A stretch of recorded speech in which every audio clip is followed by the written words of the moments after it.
1940 Buick Special. This gas tank came out really good. Doesn't look like too much from the back. Sorry, I'm in a garage and it's freezing cold. But I'll explain everything I did as quickly as possible. You can see the strap here. Basically goes inside the hole there, and the hook comes around.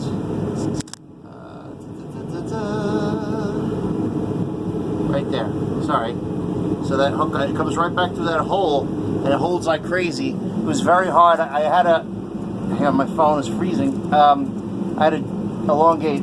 I gotta, make that to make it go through the original hole. Now, the gas tank itself is from a 67 Chevy 2, and it's like 16 gallons, and it was only $65 new, and I think that included shipping on eBay. I ended up spending a lot of money between getting it repaired, because ultimately, you see the gauge is right there, and I ran a partial rubber line, and then the rest is a metal line going there, and I'll hook it up to the original spot, and then I'll hook up the electrical as well. There's an extra ground wire on there. Now, I had originally made the hole on the other side and had the tank flipped.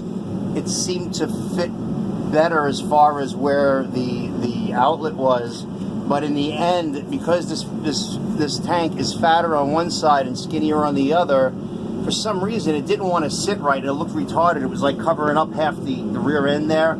And I think that would look stupid, and it would also potentially be dangerous. It's a little low. Now, I've heard of other people using like a 70 Chevy Nova tank, and they say it's very similar, and then you just cut off the old neck, and then you weld it on. I was trying to avoid that, and here's the reason. The reason is the sending unit, because in 1964 and 63, 62 for this particular car, they used 30 ohm sending unit. Now the sending unit is the same ohms that they used all cars previously. All cars previously, including this 1940, has a 30 ohm gauge. So the 1970 tank, I forgot what years it's similar, maybe 69 to 72 or 67 to 70, or 68 to 72. Those cars never had a 30 ohm gauge. So I'm like, why don't I put this one in, and the gauge will be bolt in? I don't have to play with the resistance or aftermarket gauges. I can, even though I'm converting to 12 volts, I'll put a 6 volt adapter on the gauges, most likely. But first I made one on the other side, had it flipped. Like I said, it was down too far. Then I put it down here because I had this 45-degree elbow, and I was kind of eyeing it. And I'm like, yeah, I think it'll clear. And I told the guy, follow this contour right here. And if he did, it wouldn't be so bad. But he couldn't. It was too tight. So he made it come more straight out. It was pretty much, all it takes is a little bit of the wrong angle, and it starts to hit the exhaust pipe. And, gasoline and exhaust is probably not the best bet. So I had him go up here, and then I found this hose. This hose is like from an 87 Ford pickup truck. And it said it was 2 3/8. And this neck here is for a 41 Ford. They sell them brand new. They're like $55. The hose was like $20.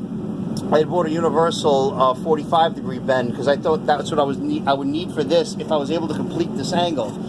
So in order to do this, I saw this bent hose. I looked like the right angle. It was from a truck, and I said, let me do the 2 3/8, and I'll just clamp it down. Ended up being the outside diameter is 2 3/8, which doesn't help me. So I had to really, I had to heat it with a heat gun and start expanding it, and I got it to fit finally. This particular piece was out to here, like past here, so I cut all this off and I left it here. Plenty of room, and because of the extra angle, it would have fought me as it was. I put one hole over here with a bolt, I put an extension. It's a bolt that's a full thread bolt with an extension nut on it. I couldn't find it 3/8, so I had to use metric, unfortunately. But yeah, I just tightened this up before, and that's all you see on the inside. And like I said, I don't care about this car being original. I'm going to use it in the movies. I'm already, converting it to 12 volts. The engine ended up being not original. and I put the dual master on. You might have seen some of the other videos, but just to give you an idea, I still got to hook up the gas line, which it's right there. But now when I open this, I got the 40 Ford cap on there. It looks like I should have plenty of room to get the angle in here to put the thing in. Shouldn't be so bad, but even with that one bolt holding, because it came with its own tab, and it ended up coming out really good for all it's worth. And I just thought that playing with the whole reason why I did this was the setting unit, but I had to get the tank welded 3 times. So if you get a 2 1/4 nipple added onto the top portion and flip around the thing. Now the straps were another problem, because I had to put the straps on backwards, because now the tank is backwards. Because ultimately I wanted it the other way, so I had to actually heat these up. And see this bump?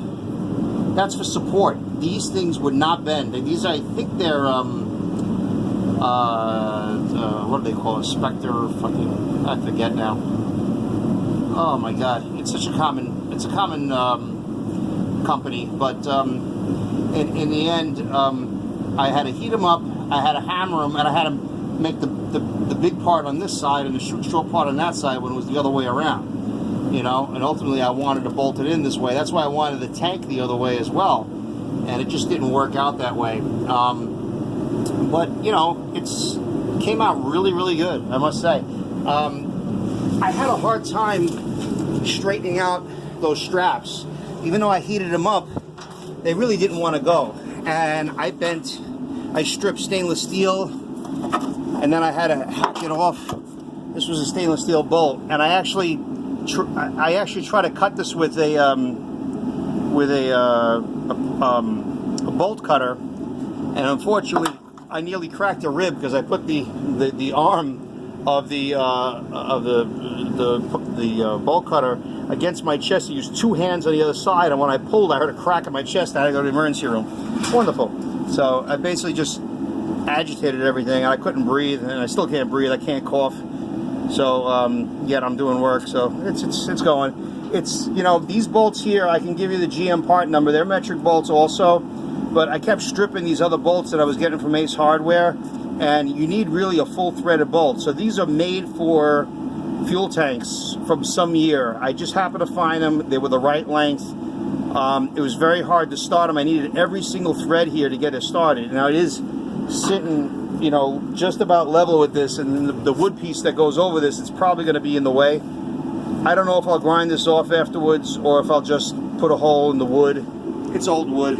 This one I didn't tighten as much. The strap went deeper on this side because it's not perfectly lined up with what's there. And you can see this car has been, you know, modified with body panels from some other car that they just put together, nuts and bolts and all this other crap, you know. And I bought these tires. I thought they were more like rubber, and they were kind of long, but I just decided to use it.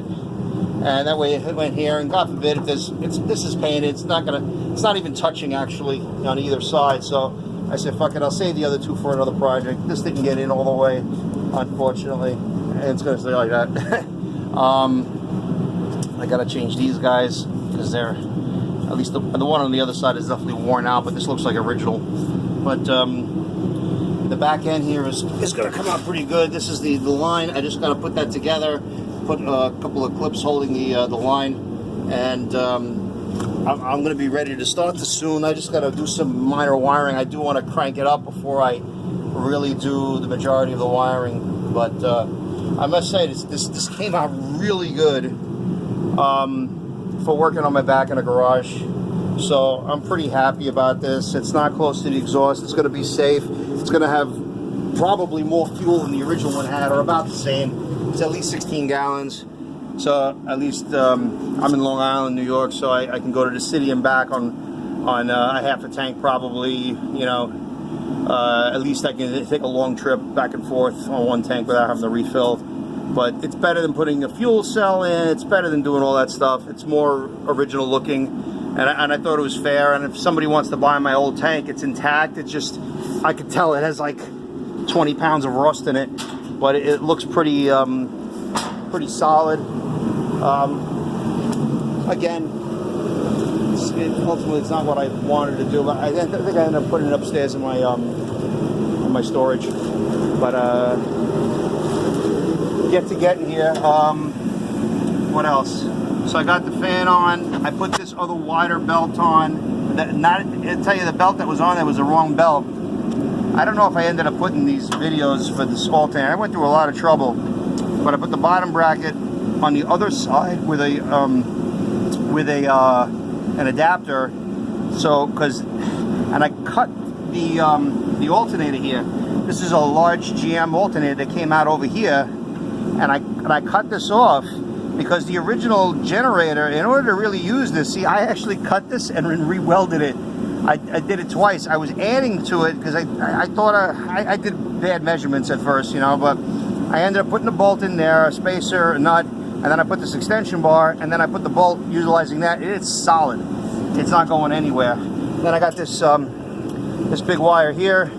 It's going to go right there, right to the starter, and then another wire going to the starter.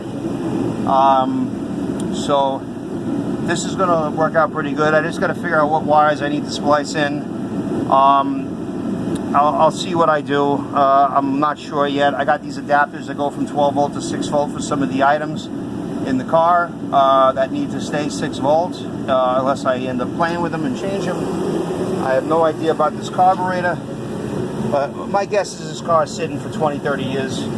They did some kind of restoration. You know, I got to bolt this exhaust back on.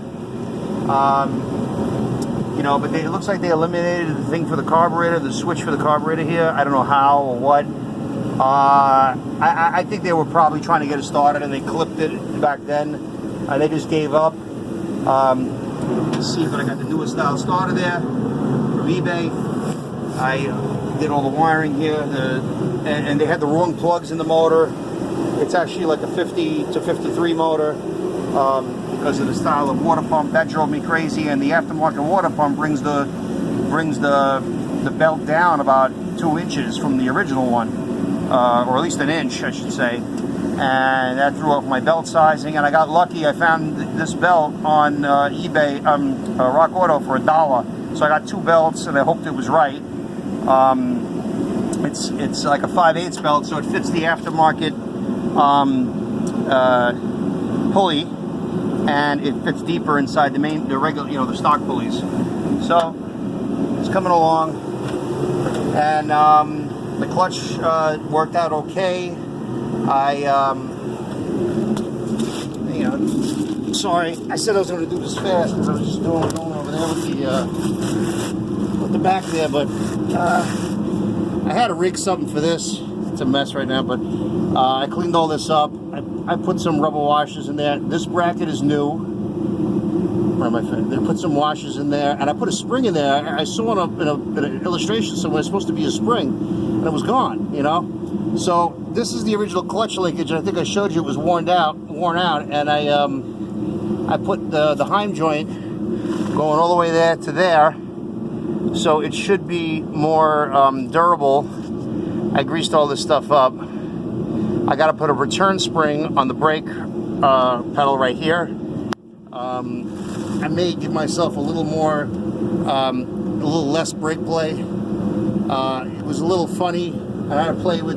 I made it so this bracket is adjustable. So I got best of both worlds. It feels pretty good. I don't think this is ever going to go bad or bind. And I got a little room for adjustment. Nothing crazy. This is all I put there for now. I think it'll hold, but ultimately it was just a piece of wire wrapped around it when I had got it, you know. So hopefully this is not an issue. The guy said he had a bill for the tranny being rebuilt, but then you go back here and you see for a car that's been sitting, that looks like a lot of oil, and hopefully it's not dripping too much, or it's just because it sat. Because I heard the trannies burp out fluid after a while, but that's another problem. But all the brake lines were done, so that's a good thing. I'm just going to do all the brakes, and I'm going to do the wheel cylinders, everything hydraulic. You know, the brake hoses, do those over, and I should be in a lot better shape. So, all right, it's getting on 15 minutes for this video, so I'm gonna I'm going to hold off for now. Any questions, let me know. Or let me know what you think about it.